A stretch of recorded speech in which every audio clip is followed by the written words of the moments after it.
Hello दोस्तों, आप सभी का स्वागत है आपके अपने YouTube channel SSC exam pro में। जैसा कि आपको पता है, मैं हर दिन एक वीडियो इलेक्शन से संबंधित लेके आता हूं। आज मैं फिर आपके सामने इलेक्शन से संबंधित एक विषय को लेकर आया हूं। पीठासीन अधिकारी द्वारा मतदान दिवस के पूर्व क्या क्या कार्य और कर्तव्य होते हैं। तो चलिए शुरू करते हैं आज का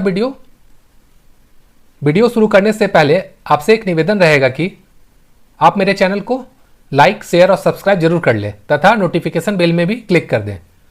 तो चलिए हम लोग देखते हैं इनका क्या क्या कार्य रहेगा।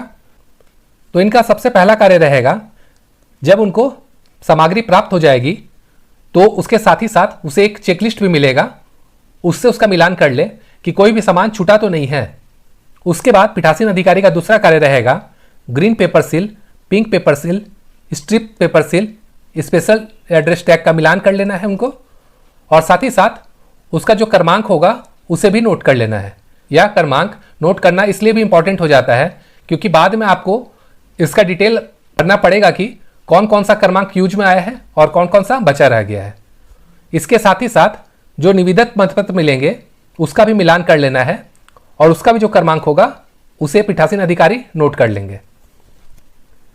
इसके साथ ही साथ अमिट स्याही, पीतल की सील, सुभिन्नक सील, मॉकपोल, वोटर स्लिप हेतु जो प्लास्टिक का डब्बा मिलेगा और जो काला लिफाफा मिलेगा उसका भी वो मिलान कर लेंगे। इसके साथ ही साथ इनका कार्य यह भी रहेगा कि निर्वाचक नामावली की जो चिन्हित प्रति मिलेगी वो और अन्य दो प्रति के सभी भागों का मिलान कर लेंगे तथा आवंटित मतदान केंद्र और भाग संख्या का भी मिलान वो कर लेंगे। इसके साथ ही साथ पीठासीन अधिकारी को जितने भी प्रारूप मिलते हैं वो और जितने भी लिफाफे मिलते हैं उसका सबका मिलान उनको कर लेना है। इसके साथ ही साथ वॉलेट यूनिट, कंट्रोल यूनिट एवं वीवीपैट के एड्रेस टैग द्वारा आवंटित मतदान केंद्रों का भी मिलान वो कर लेंगे। इसके बाद वॉलेट यूनिट के थंब व्हील की जांच भी उनको करना है। यह बहुत इंपॉर्टेंट होता है क्योंकि जो वॉलेट यूनिट होता है अगर 16 कैंडिडेट से अधिक होता है तो हमें एक और वैलेट यूनिट का इस्तेमाल करना पड़ता है। उसी तरह अगर 32 से अधिक हो जाएगा तो उसमें एक और लग जाएगा। इसका मतलब यह है कि 16 के मल्टीपल में जैसे जैसे कैंडिडेट की संख्या होगी उतना वॉलेट यूनिट ऐड करते जाना होगा। तो यदि एक वॉलेट यूनिट का इस्तेमाल होगा तो जो थंब व्हील होगा उसमें हम लोगों को चेक कर लेना है कि वहां पे 01 होना चाहिए। यदि 2 वॉलेट यूनिट इस्तेमाल में आएगी तो हम लोगों को देख लेना है कि एक वॉलेट यूनिट का थंब व्हील में 01 लिखा हो और दूसरे में 02 लिखा हो। उसी तरह 2 या 2 से अधिक वॉलेट यूनिट इस्तेमाल होने पर थंब व्हील की संख्या बढ़ते क्रमानुसार होता जाएगा। उसके बाद इनका कार्य यह रहेगा कि जो कंट्रोल यूनिट का बैटरी सेक्शन होगा और कैंडिडेट का जो सेट सेक्शन होगा उसका सील और एड्रेस टैग की जांच वो पीठासीन अधिकारी कर लेंगे। इसके साथ ही साथ मतदान केंद्र में वोटर के आने जाने का जो रास्ता होगा उसका चिन्हित वो पहले कर लेंगे ताकि जब मतदान शुरू हो तो किसी भी तरह का परेशानी ना हो उनको।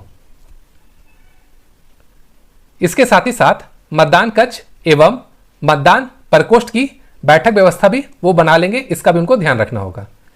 इसके साथ ही साथ उनको यह ध्यान रखना होगा कि वीवीपैट के ऊपर तेज हेलोजन लाइट या रोशनी का बल्ब ना हो क्योंकि इससे वीवीपैट खराब होने की संभावना बनी रहती है।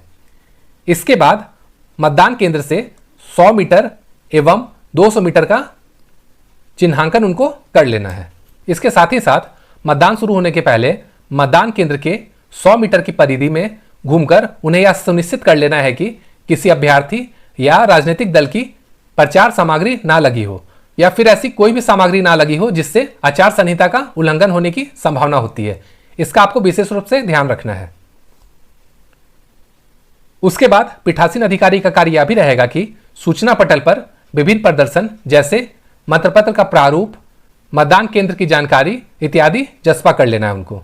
साथ ही साथ पीठासीन अधिकारी प्रारूपों पर आवश्यक जानकारी भी भर लेंगे जैसे विधानसभा का नाम, मतदान केंद्र का नाम, मतदान की दिनांक, सुभिन्नक चिन्ह आदि। तो दोस्तों, जिन जिन लोगों का ड्यूटी पीठासीन अधिकारी के रूप में लगा है वे अगर इन बातों का ध्यान रखकर मतदान केंद्र में जाएंगे तो उन्हें किसी भी तरह की परेशानी का सामना नहीं करना पड़ेगा। Thank you.